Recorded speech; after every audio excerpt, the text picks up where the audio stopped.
함께 읽도록 하겠습니다. 사무엘상 7장 12절 말씀, 우리 한 절이어서 한 목소리로 읽도록 하겠습니다. 시작. 사무엘이 돌을 취하여 미스바와 센 사이에 세워 이르되 여호와께서 여기까지 우리를 도우셨다 하고 그 이름을 에벤에셀이라 하니라. 아멘. 자리에 앉으시겠습니다. 저희 둘째가 6살인데 제가 요즘 둘째한테 시간이 날 때마다 자주 해주는 말이 있어요. 우리 둘째가 크게 착각을 하고 있는 게 뭐냐면 아빠는 자기를 5살 때부터 사랑했대요. 아 진짜 여러분 이게 얼마나 어이가 없냐면 그 아이가 생겼을 때부터 그 아이를 위해서 기도하고 배에 대고 기도하고 그 아이가 태어났을 때 감격해서 울고 그냥 그 아이를 어떻게든지 생존시키기 위해서 밤에도 깨고 막 이렇게 막 하고 막 아이를 위해서 모든 헌신을 다 하고 원하는 것을 사다 주고 놀아주고 키워주고 이런 걸 다 했는데 지가 4살 때까지는 사람이 아니었던 거야. 기억이 안 나. 그래서 자기가 기억했을 때 아빠가 나를 사랑하는구나 라는 느낌을 처음 받은 게 5살인 거죠. 그래서 아빠는 날 5살 때부터 사랑했어 라고 얘기를 해요.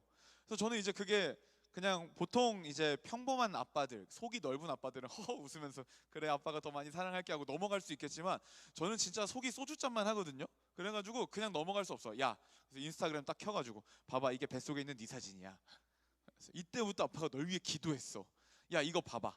너 이때 태어났어. 자 이거 봐봐 이거 봐봐 이거 봐봐 하면서 인스타그램으로 영상과 사진을 막 보여주면서 내가 너를 어떻게 사랑했는지 이때는 어떤 일이 있었는지 막 이야기를 해주니까 그제서야 이제 이 아이가 나는 나기 전부터 아빠와 엄마에게 사랑받는 존재였구나 라고 인식을 하더라고요.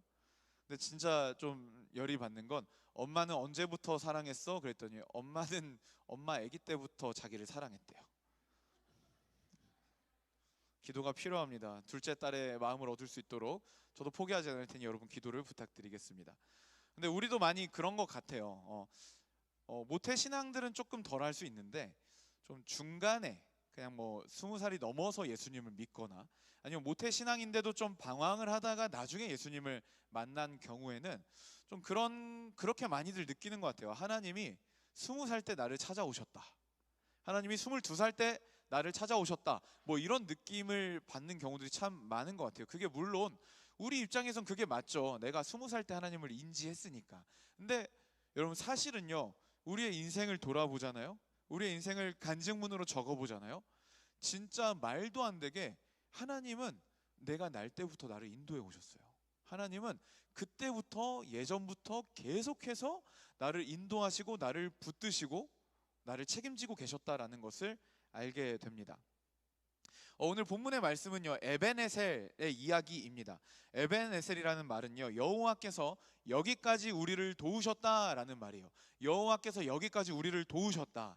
제법 잘 알려진 이야기죠. 스토리도 제법 무난합니다. 이스라엘 백성들이 미스바라는 장소에 모여서 다 같이 회개하고 있었어요. 하나님께 돌아가려고 회개하고 있었는데 이제 그 꼴을 볼 수 없는 블레셋이 쳐들어옵니다. 그래서 이스라엘 백성들이 사무엘 선지자에게 와서 여호와께 우리를 위해서 기도해 주십시오 라고 요청을 해요. 그래서 사무엘 선지자가 제사를 드리고 하나님께 기도를 드리자 블레셋이 다가올 때 하늘에서 큰 천둥과 여러 혼란들이 내려와서 블레셋이 혼동에 빠지고 이스라엘이 큰 승리를 거두게 되었다. 그래서 이스라엘이 에벤에셀이라는 돌을 세우고 거기서 하나님이 여기까지 우리를 도우셨다 라고 고백했다라는 이야기입니다. 이 이야기만 툭 떼어놓고 보면은 우리는 이렇게 교훈을 얻기가 쉬운 것 같아요. 하나님께 전심으로 돌이키고 하나님께 전심으로 의지하자 여호와께서 구원하셨구나. 하나님을 의지하면 구원을 주세요 라는 교훈을 얻을 수 있습니다. 물론 여러분 틀린 교훈 아닙니다. 그런데 그렇게 하면 이 에벤에셀의 의미가 여기까지 우리를 도우셨다라고 하기가 좀 어려워요. 하나님이 우리를 도우셨다라고 말하면은 이해가 되는데 만약에 지금 이 사건을 단편으로 딱 잘라서 하나님을 의지하면 구원하시는구나 라고 인식을 한다면 여기까지 우리를 도우셨다라고 할 때 여기까지가 담기질 않는 거예요. 그래서 이 여기까지를 담으려면 이제 앞에 이야기를 조금 살펴볼 필요가 있습니다. 블레셋이라는 민족은요, 이스라엘을 사사시대 때부터 계속 군사적으로 위협하고 크고 작은 전쟁을 일으켜 왔습니다. 사사시대에도 이스라엘을 40년간 실질적으로 지배한 적도 있어요. 그리고 그 이후에도 계속해서 군사적인 위협을 멈추지 않았습니다. 특히나 오늘 본문이 사무엘상 7장이잖아요. 사무엘상 4장에 보면 또 한 번의 블레셋과의 전쟁이 나와요. 이 4장의 전쟁도 굉장히 중요해서 여러분께 잠깐 들려드리겠습니다. 사무엘상 4장에서 이스라엘은 블레셋에게 큰 패배를 겪습니다. 무려 4천 명이 죽었어요. 이스라엘의 장로들은 모여서 도대체 우리가 왜 졌을까를 고민하면서 우리가 블레셋에게 왜 패배했을까라는 의문을 갖습니다. 굉장히 좋은 질문이에요. 하나님을 의지하지 않아서 그랬구나. 우리가 우상을 숭배해서 그랬구나. 하나님을 소홀히 대해서 그랬구나 라는 결론을 냈으면 참 좋았을 텐데, 좋은 질문을 해놓고 왜 졌을까라는 질문을 해놓고 정말 말도 안 되는 해결책을 내립니다. 그게 뭐냐면 우리 다음 전쟁 때는 언약궤를 들고 가자. 언약궤를 앞세워서 가면 우리가 무조건 이길 것이다 라고 판단을 한 거예요. 그래서 당시 제사장이었던 엘리의 두 아들 홈니와 비느하스가 언약궤를 가지고 전쟁에 나갑니다. 언약궤를 앞세워서 이제 전쟁에 나간 거예요. 여러분, 언약궤는요, 하나님의 상징이에요. 하나님의 임재의 상징이자 하나님의 상징이에요. 여러분, 하나님이 어떤 분이시죠? 애굽의 한 복판에서 10가지 재앙을 애굽에 때려 내리시고 애굽을 초토화시키시고 거기로부터 이스라엘이 그들의 보물을 요구해서 다 그냥 긁어 모아서 나올 수 있게 해주신 분이에요. 세계 최강대국의 노예로 잡혀있던 이스라엘이 그곳에서 그들에게 보물을 달라고 요구하고 당당하게 정문으로 걸어 나가게 하신 분이라고요. 홍해를 가르셨죠. 백성을 구하셨죠. 그리고 애국 군대는 그 홍해에 몰살을 시켜버리신 분이십니다. 만나와 메추라기로 40년 동안 먹이시고 때로는 해를 멈추시기도 했고 요단강 물을 마르게 하고 약속의 땅 가나안 땅으로 들어오게 하신 분이십니다. 순종하며 여리고성을 돌고 소리를 지를 때 피 한 방울 흘리지 않고 여리고성을 완전히 정복하게 하신 능력의 하나님이세요. 여러분, 그 하나님을 앞세워서 나아간다면 블레셋은 무조건 이기겠다라고 생각을 한 겁니다. 그런데 그 전쟁의 결과는요, 앞선 전쟁보다 훨씬 더 참담합니다. 일단은 3만 명이 죽어요. 이스라엘이 크게 패해서 3만 명이 죽어요. 그리고 언약궤를 뺏겨버립니다. 그리고 언약궤를 들고 나왔던 제사장 홈니와 비느하스, 이 두 형제도 현장에서 죽습니다. 그 소식을 들은 엘리 제사장도 죽습니다. 그냥 완전히 파탄이 난 거죠. 블레셋은 그 언약궤를요, 전리품으로 뺏어가요.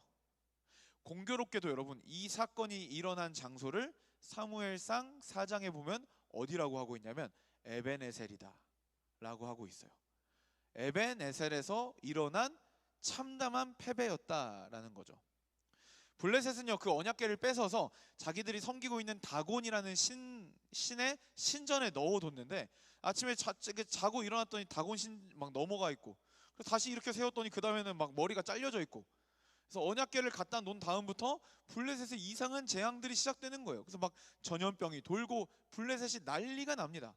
그래서 블레셋 사람들은요, 7개월 만에 그 언약궤를 다시 많은 재물과 함께 이스라엘의 영토 경계선으로 갖다 놔요. 이렇게 이거 우리가 갖고 있으면 큰일 나겠다, 갖다 놔요. 그러니까 하나님이 스스로 일하신 거죠. 그래서 갖다 놓는 일이 있습니다. 근데 그 지역이 이제 베세메스라는 지역인데, 그 지역 사람들이 이제 언약궤가 왔으니까 오 신기하다 하고 뚜껑을 열어본 거예요. 근데 그거 만지면 죽거든요. 그래서 그 지역 사람들이 그걸 열었다가 정말 많은 사람들이 또 목숨을 잃는 일이 일어났습니다. 그래서 그 언약궤는요, 기럇 여아림이라는 곳으로 옮겨져서 그곳에서 20년간 보관이 돼요. 그런데 여러분, 그 20년 동안 이 언약궤를 만지지도 못하겠고 이 언약궤를 옮기지도 못하겠고 너무 무섭고, 하나님이 정말 그 언약궤 가운데 일하고 계시니까 너무 무서워서 만지지도 못하고 옮기지도 못하고 있는 그 20년 동안 하나님이 이스라엘 안에서는 놀라운 변화를 일으키고 계세요. 그게 여러분 7장 2절에 나오거든요. 7장 2절 보시면 괴가 기럇 여아림에 들어간 날부터 20년 동안 오래 있은지라 이스라엘 온 족속이 여호와를 사모하니라.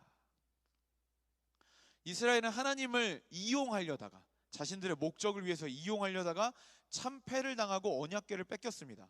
그리고 그 언약궤가 제 자리를 떠난 뒤 이스라엘 영토 안으로 돌아오긴 했지만 제 자리로 차마 모셔오지 못하고 있는 이 20년이라는 긴 시간 동안에 하나님께서는 여전히 일하고 계셨던 거예요. 어떻게? 이스라엘 백성들의 마음이 다시 하나님을 사모하게끔 하나님은 그들의 마음을 회복시키고 계셨어요. 하나님을 이용하려는 마음, 하나님을 사용하려는 건방진 마음이 아니라 하나님을 사모하는 마음을 부어주시기 시작했다는 거예요. 그래서 사무엘상 7장 2절 방금 읽은 말씀 이후에 보면요, 사무엘 선지자가 이스라엘의 사사로 이제 등극을 합니다. 지도자죠. 왕이 나타나기 전에 지도자가 사사죠. 사사로 등극하고 3절에 이렇게 이야기합니다. 사무엘이 이스라엘 온 족속에게 말하여 이르되 만일 너희가 전심으로 여호와께 돌아오려거든 이방 신들과 아스타롯을 너희 중에 제거하고 너희 마음을 여호와께로 향하여 그만을 섬기라. 그리하면 너희를 블레셋 사람 손에서 건져내시리라. 드디어 이제 마른 땅에서 새로운 새싹이 돋아나는 것처럼 이스라엘은 그 우상 숭배가 가득한 더러운 마음, 그 메말라 버리고 완전히 그냥 생명이 없는 것 같은 그 마른 땅 같은 마음에서 드디어 여호와를 사모하는 마음이 일어나기 시작했어요. 사무엘은 말합니다. 너희 만약에 돌아오려면 우상을 버리고 전심으로 돌이켜라. 여기서도 마음을 중시하죠. 너희 마음으로 여호와께 향하라. 오직 그분만을 섬겨라. 그리하면 너희를 블레셋 손에서 건져내시리라. 그리고 사무엘은요, 이스라엘 백성들을요 미스바로 모이게 합니다. 이렇게 모이게 해요. 그러고 나서 물을 붓고 종일토록 다 같이 금식하고 거기서 온 이스라엘이 다 같이 회개하고 돌이키는 시간을 갖습니다. 이렇게 이스라엘은요, 사무엘의 인도하에 미스바에서 대규모 민족적 회개 운동을 일으킵니다. 그렇게 아름다운 순간에 블레셋이 그 소식을 들어요. 그래서 이스라엘이 대규모로 모여서 정신을 빼놓고 회개만 하고 있으니 지금이 절호의 찬스다라고 생각한 블레셋은요, 그들이 무방비일 것이다라고 판단을 해서 군대를 일으켜서 이스라엘을 치러 옵니다. 그럼 여러분, 만약에 우리가 다 같이 모여서 막 기도하고 있어요, 이스라엘이. 그런데 블레셋이 쳐들어온다. 그러면은 원래 이스라엘 같으면 어떤 반응을 보여야 할까요? 야, 언약궤 가져와. 언약궤 가지고 와서 같이 언약궤 앞세워서 싸우자. 이렇게 언약궤를 부적 취급하고 하나님을 도구 취급하거나 아니면 사무엘한테 가서 사무엘, 지금 기도하고 있을 때가 아닙니다. 지금 기도할 때가 아니라 지금은 군대를 일으키고 당신 지금 손에 칼을 들고 나가서 싸워야 될 때입니다. 민족을 구원해 내세요 라고 사무엘이 사사니까 사무엘에게 뭔가를 요구하는 게 어쩌면 일반적인 지금까지 이스라엘의 반응이에요. 그런데 이번엔 이스라엘의 반응이 달라요. 8절 한번 다 같이 읽어볼까요? 시작. 이스라엘 자손이 사무엘에게 이르되 당신은 우리를 위하여 우리 하나님 여호와께 쉬지 말고 부르짖어 우리를 블레셋 사람들의 손에서 구원하시게 하소서 하니. 이스라엘이 이제는 진짜로 하나님을 의지하기 시작했습니다. 그래서 블레셋의 공격 소식을 듣고 행여나 사무엘 선지자가 다른 행동을 할까봐 그에게 급하게 가서 사무엘님, 딴 거 하지 말고 기도하십시오. 딴 거 하지 마시고 우리를 위하여, 이 민족을 위하여 하나님께 기도하기를 멈추지 말아 주십시오. 쉬지 말고 기도해 주십시오 라고 요청을 한 거예요, 이스라엘이. 그래서 사무엘은요, 어린 양을 가져다가 번제를 드리고 하나님께 부르짖습니다. 여호와께서는 응답하시죠. 그래서 블레셋이 이스라엘에게 접근했을 때 하나님께서는 블레셋 사람들에게 큰 천둥을 치셔서 그들을 어지럽게 하시고, 뭐 구체적으로 어떤 방법이었는지는 잘 모르겠어요. 진짜 이렇게 막 번개가 꽂혔는지 막 뭐 잘 모르겠어요. 하지만 어쨌든 그들을 어지럽게 하시고 이스라엘에게 큰 패배를 하게 하셔서 도망치게 하십니다. 그리고 그 싸움 이후로 사무엘 선지자의 살아생전에 블레셋은 다시는 이스라엘 지역을 침범하지 않게 됩니다. 사무엘은 그 승리를 기념하면서 돌을 세우고 여호와께서 여기까지 우리를 도우셨다라고 고백합니다. 그 돌의 이름이 에벤에셀이에요. 에벤이 돌이라는 뜻이고 에제르, 에셀 이게 도움이라는 뜻이거든요. 그러니까 직역하면 도움의 돌이라는 뜻인데, 사무엘은 이 도움의 돌을 세워놓고 우리를 향하신 하나님의 구원을 기념하는 기념비로 세우며 여호와께서 여기까지 우리를 도우셨습니다라고 고백을 그 돌에 담은 겁니다. 여러분, 여호와께서 여기까지 우리를 도우셨다라는 이 고백은요, 단지 여호와께 돌이켰더니 우리를 구하셨다라는 단편적인 이 사건만 가지고 이야기하는 이야기가 아닙니다. 이스라엘의 역사가 담긴 고백이에요. 여러분, 이스라엘에 어떤 역사가 담겼나요? 그 어두운 사사시대, 지 마음대로 했더라라는 반복되는 그 암흑의 시대, 그러다가 언약궤를 앞세워서 하나님을 이용하려고 했던 사장의 에벤에셀의 사건, 그리고 그대로 빼앗긴 언약궤가 7개월 동안 블레셋 손에 있었던 굴욕적인 시간들, 그리고 돌아온 언약궤 속을 들여다보다가 많은 사람이 죽게 된 이 재앙의 일들, 그리고 20년이라는 긴 시간이 흘러서 다시 이스라엘의 마음이 하나님을 사모하는 마음이 생기던 그때, 그리고 이스라엘이 미스바로 모여서 전심으로 회개하고 돌이키고 블레셋이 공격해 옴에도 불구하고 다만 전심으로 하나님을 의지하는 이 모든 여정이 여기까지에 담겨 있는 거예요. 여러분, 이스라엘은요, 하나님을 그렇게 잘 섬기지 못했습니다. 광야에서 모세 다음으로 여호수아가 백성의 지도자로 서고 약속의 땅으로 들어오고 여리고성을 처음으로 해서 성을 하나하나씩 정복해 나갈 때까지는 괜찮았지만, 가나안 땅의 모든 이방 족속을 다 몰아내라는 하나님의 명령을 이제 어기기 시작하고 타협하기 시작하고, 그 정착민들의 화려하고 우수한 문화를 수용하면서 우상들을 함께 수용하기 시작하고 우상 숭배를 하기 시작하고 하나님과 우상을 함께 섬기다가 결국에는 온갖 짬뽕 종교를 만들어내고 말도 안 되는 종교 행태를 하고 있었어요. 가나안 땅에 정착한 이스라엘은요, 배신했습니다. 하나님을 잊었어요. 결국에는 자기 마음대로 자기 마음의 감정을 규칙 삼아 살아가는 사사시대를 열어버리고 말았습니다. 점점 타락했고요. 그 사사시대가 진행되는 과정 중에 베냐민 지파가 거의 몰살됐던 적도 있어요. 남자들이 싹 다 죽어가지고. 그러면서 그 베냐민 지파를 어떻게 보존할 것인가 얘기하면서 또 자기들끼리 분쟁하고, 수많은 우상 숭배와 타락이 너무 당연하게 흐르고 있던 그 시대였어요. 사무엘 상이 시작하면 좀 다른 시대가 펼쳐질 것 같은데 그렇지 않아요. 초반에 엘리 제사장과 그 아들들이 나와서 하나님의 제사를 얼마나 욕보이는지, 얼마나 하나님을 만만하고 바보 취급을 하는지 사무엘상 초반부에 보면 이스라엘의 제사가 온통 무너져 있음을 또한 보게 됩니다. 이스라엘은 하나님을 잘 따르지 못했어요. 아니, 잘 따르지 못했다라고 하기에는 하나님을 섬길 의사가 없어 보였어요. 하나님을 배신하고 욕보이고 없는 분 취급하고 바보 취급하고, 이게 여러분 지금까지 이스라엘의 역사예요. 반짝반짝 뭐 아브라함 잠깐, 누구 잠깐 하나님께 순종한 스팟들이 있었지만 그걸 제외하고는 계속 반항하고 못 믿고 불순종하고 개기고 하나님 없는 사람 취급하고, 이게 이스라엘의 역사입니다. 그간의 은혜와 역사하심을 잊고 하나님을 전혀 존중하지 않고 순종하지도 않으면서 그냥 언약궤만 들고 나가면 승리할 것으로 생각하고 하나님을 무슨 부적 취급을 하질 않나, 하나님을 잊고 떠나고 하나님을 이용하는 최악의 종교 국가였단 말이죠. 그런데 여러분, 하나님은 그 와중에도 이스라엘을 놓지 않으셨어요.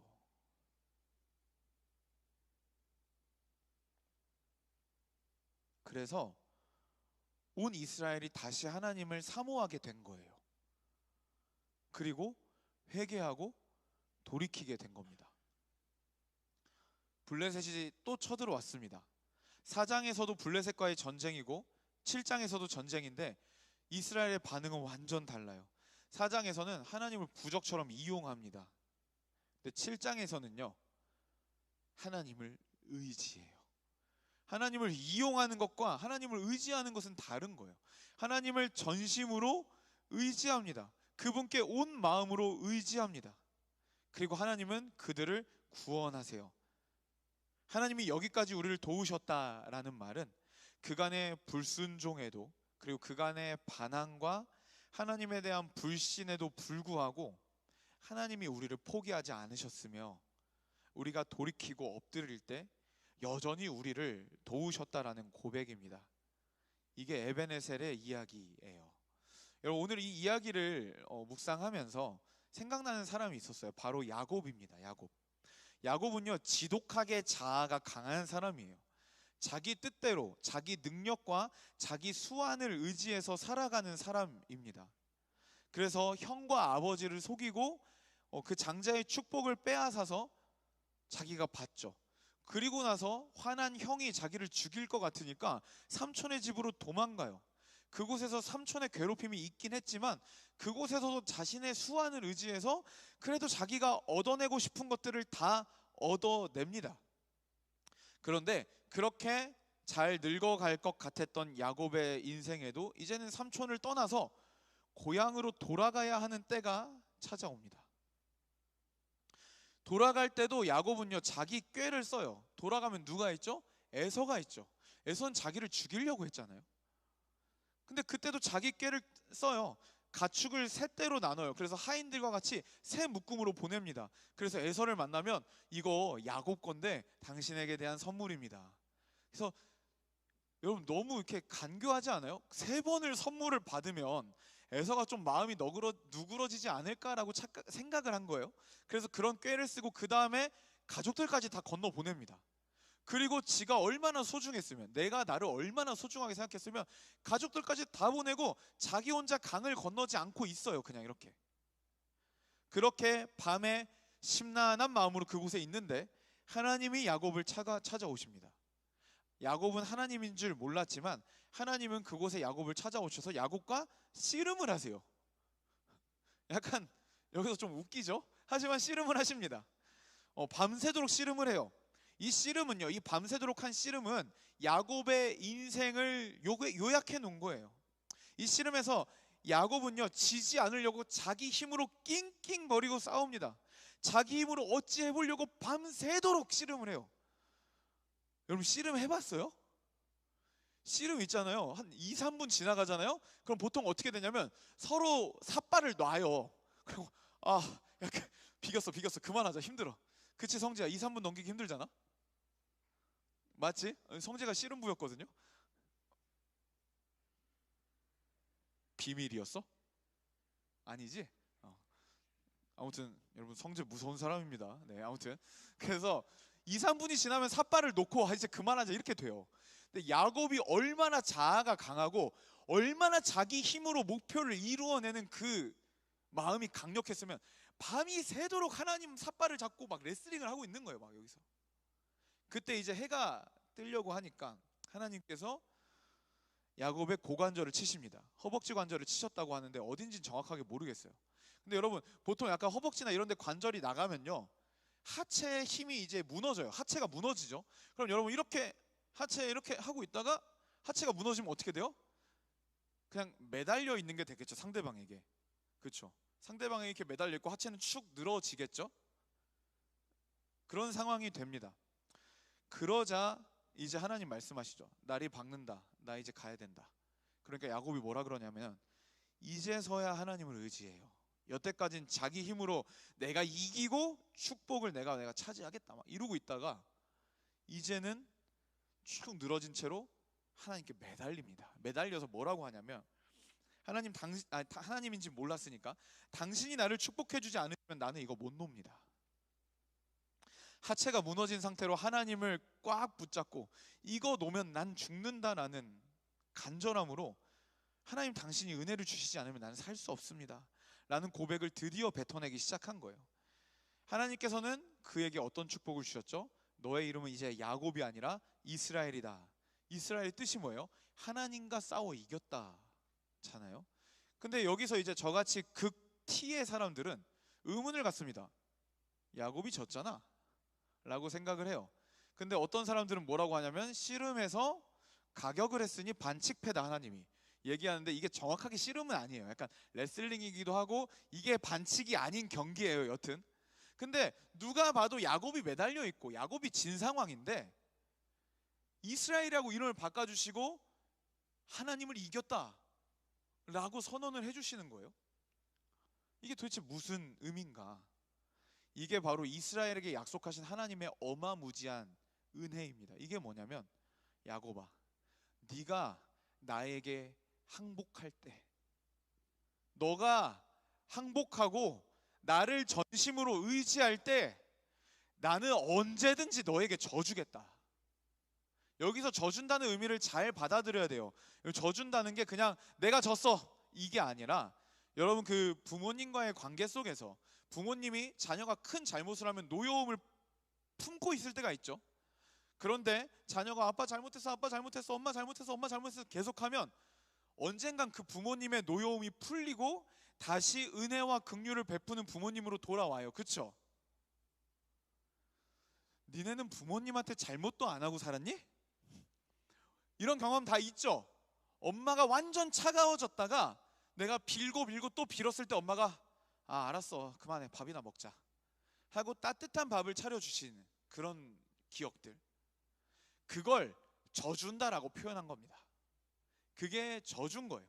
네가 어떤 잘못을 저질렀고 얼마나 오래 나한테 덤비고 개기고 나를 의지하지 않고 어떤 삶을 살아왔건 간에 상관없이 너가 나에게 항복하고 나만을 전심으로 의지할 때 내가 너에게 져주겠다.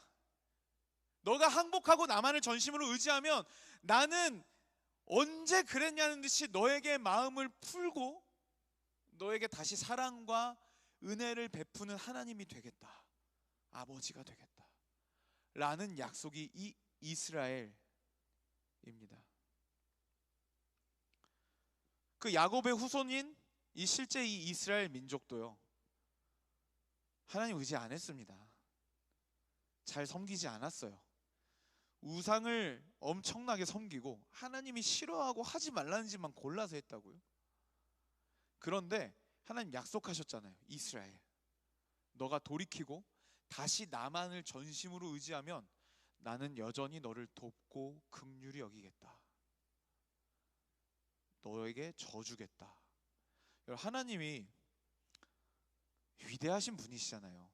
우리는 인간 간의 관계 속에서도 나한테 계속 잘못하는 사람, 계속 나를 무시하는 사람, 인격적으로 나에게 계속 학대하는 사람, 여러분 그 사람이 미안해, 진짜 미안해, 안 그럴게 하면 한 번에 풀려요? 안 풀려요. 아니 뭐 너 미안한 건 알겠는데 난 널 절대 용서할 수 없어 이러기도 합니다. 근데 여러분 인간이 인간에게 잘못했을 때도 풀기가 쉽지 않은데 거룩하신 하나님이에요. 위대하신 하나님이에요. 그 하나님을 바보 취급했다고요. 내가 네 하나님이 되어줄게, 나를 의지해라 라고 했는데 그 하나님을 무시하고 이상한 막 조각해가지고 이게 신이라고 떠들고 다니고 우상 숭배하고 그랬다고요. 이건 하나님한테 모욕 중에 모욕입니다. 근데 그런 모욕을 수도 없이 수십 년 수백 년을 한 이스라엘, 그 이스라엘이 하나님 잘못했습니다, 주님만을 전심으로 의지합니다 라고 단 한 번의 회개를 했을 때 하나님 이스라엘 구원해 주셨다 라는 겁니다. 이게 여기까지 우리를 인도하셨다라는 뜻이에요. 내가 너에게 져줄게, 아무 일도 없었다는 듯이 너에게 다시 사랑과 은혜를 공급할게. 이게 에벤에셀입니다. 여러분 우리도 그 에벤에셀의 하나님을 의지해서 여기까지 왔습니다. 여러분 개인적으로는 어떠셨어요? 하나님을 잘 의지해 오셨나요? 하나님을 잘 섬겨 오셨나요?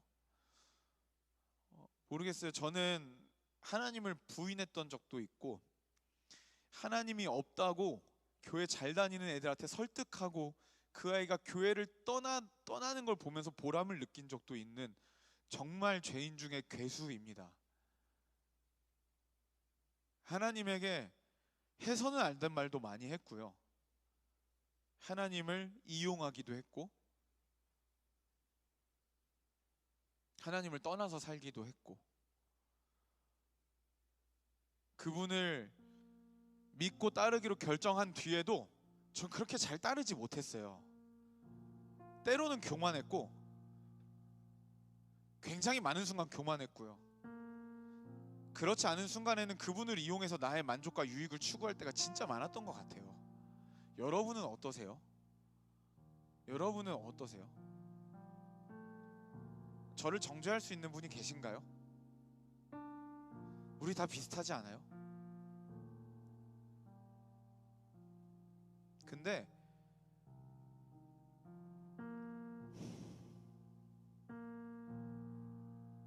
그런 제 삶을, 그런 엉망진창이고 하나님을 섬긴다고 말할 수도 없는 제 삶을 하나님이 놓지 않으셨어요.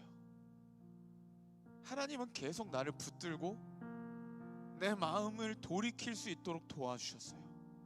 그리고 내 마음을 돌이키셨을 때 그동안 참았던 그 사랑과 긍휼을 나에게 쏟아 부으시면서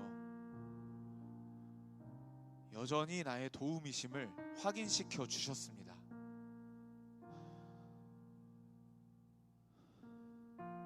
어떤 삶의 이야기를 써왔는지 모르겠어요. 여러분들이 어떤 삶의 이야기를 써왔건 간에 관계없이 여러분, 하나님 앞에 엎드려지면요, 전심으로 의지하면요, 하나님이 져주신대요. 하나님이 져주신대요. 은혜와 긍휼을 마음껏 베풀어 주신다 라고 합니다. 우리는 우리가 잘해서 이곳까지 도달한 사람 아무도 없습니다. 모든 것이 은혜였습니다. 모든 것이 우리의 못남과 반항과 우리의 믿음 없음과 세상을 사랑함과 우리의 죄악됨에도 불구하고 그걸 덮고도 남을 만큼 너무 크고 풍성한 하나님의 은혜와 도움을 힘입어 우린 여기까지 왔어요. 우리 개개인들이요. 그리고 그 하나님이 앞으로도 우리를 도우실 겁니다. 그래서 여러분, 인생의 어두운 터널을 지나고 있어도 여러분 두려워하지 마세요.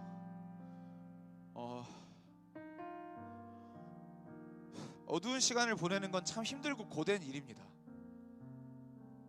언제 나를 회복시켜 주실지도 모르겠고 마냥 수동적으로 기다려야만 하는 때도 있겠죠. 이 고난과 이 힘듦이 언제 끝날지도 모르겠는 그런 때도 여러분들이 있겠죠. 근데 여러분, 그 어두운 터널을 지나고 있어도 힘들지만 여러분 두려워하지 않아도 돼요. 괜찮아요. 왜냐면요, 에베네셀의 하나님이 지금도 여러분들을 붙들고 계시기 때문이에요. 진짜로. 그분은 우리가 잘하고 말을 잘 들을 때만 도우시는 분이 아니라요, 우리가 무너지고 형편없이 망가진 그 자리에서도 우리를 떠나지 않은 분이세요. 여전히 우리의 도움으로 우리의 옆에 계시는 분입니다. 그래서 드리고 싶은 말이 뭐냐면요, 여러분, 우리 그분께 삶을 드립시다. 그분께 삶을 맡깁시다. 내가 붙잡고 고민하고 낑낑거리고 내가 책임지고 내가 드라이브에 나가는 인생이 아니라 여러분, 그 에베네셀의 하나님께 삶을 드립시다. 삶을 맡깁시다. 그래서 그 여호와의 도움을 맛보며 우리의 에베네셀을 기록합시다. 여러분, 사무엘상 4장의 에베네셀이 아니라 내가 여전히 주도권을 쥐고 있고 하나님을 이용하려는 내 인생이 아니라 하나님께 항복하자고요. 7장의 에베네셀로 오세요. 하나님, 주님밖에는 나에겐 답이 없습니다. 주님만 의지합니다. 전심으로 의지할 테니 나를 책임지십시오. 여러분, 그 고백으로 주님 앞에 나아갈 때 하나님은 우리의 삶에 여전히 당신이 도우심임을 드러내십니다. 오늘 우리 젊은이 일부 공동체가 이곳에서 마지막 예배죠. 여러분, 젊은이 일부의 역사를 아세요? 전 몰라요. 온 지 4년밖에 안 됐어요. 근데 4년 동안만 봐도요, 진짜 우리 별로예요. 와 진짜 막 엊그저께 주님께 생명 드릴 것 같다가도 세상길 가고 막 장난 아닙니다 여러분. 우리 진짜 와 진짜 그 하나님에 대한 그 배신과 와 진짜 그 믿음 없음과 변덕이 진짜 막 와 아침 저녁으로 바뀌어 막 사람들이. 와 또 뭐 연애는 어떻게 이렇게 막 복잡하게 하는지 나 정말 우리 되게 별로였어요. 근데요 확실한 건 하나님이 우리를 도우셨습니다. 우리가 하나님을 전심으로 의지할 때 하나님이 이 공동체 가운데 날마다 은혜를 주셨고요, 돌이키고 다시 우리의 마음 가운데 여호와만을 사모할 수 있도록 하나님 그 마음을 부으셨고 도우셨어요. 그래서 저는 뭐 다 알지 못하지만 크고 작은 위기들을 우리 하나님의 도우심 속에서 이겨내고 그래서 우리 이 자리에 지금 모여서 예배 드리고 있습니다. 그래서 여러분, 에베네셀의 하나님이 오늘뿐만이 아니라 앞으로도 영원히 우리와 함께 하실 것을 믿으시기를 바랍니다. 그래서 여러분, 우리의 개인의 삶 속에서 뿐만이 아니라 이 공동체, 정말 이 공동체가 정말로 이 시대에 수많은 청년들이 유입돼서 정말 이곳에서 정말 하나님이 있나 없나 헷갈리던 존재들이 이곳에 와서 그분의 사랑을 깨닫고 난 이제 그분을 위해 살겠다고 제자가 되기 위해서 훈련받고 그렇게 해서 인생의 가치와 목적을 깨닫고 정말 행복한 예수 그리스도의 제자의 삶을 정말 그 시작해 나가는 정말 그 아름다운 요람으로서의 역할을 잘 감당할 거라고 저는 확신합니다. 교역자는 바뀌겠죠, 멤버들은 바뀌겠죠. 하지만 하나님은 이 칼레오 공동체 가운데 그러한 소명을 주셨고 그 일들을 반드시 해내실 것입니다. 우리의 잘남이 아니라 에베네셀의 하나님의 신실하심으로 그 일을 이루실 줄 믿습니다. 여러분, 우리가 그 일에 초청받았습니다. 여러분 인생 지금 어떠세요? 괜찮으신가요? 괜찮지 않아도 괜찮습니다. 왜냐면요, 에베네셀의 하나님이 지금도 여러분과 함께하고 계세요. 어두운 터널이어도 괜찮아요. 앞이 보이지 않아도 괜찮아요. 에베네셀의 하나님은 지금도 우리의 도움이십니다. 그분을 붙잡읍시다. 그분께 삶을 내어드립시다. 그때 그분의 도우심을 우리가 다시 한번 확인하고 그분 앞에 즐거움과 기쁨으로 삶을 드리며 힘차게 나아갈 줄 믿습니다.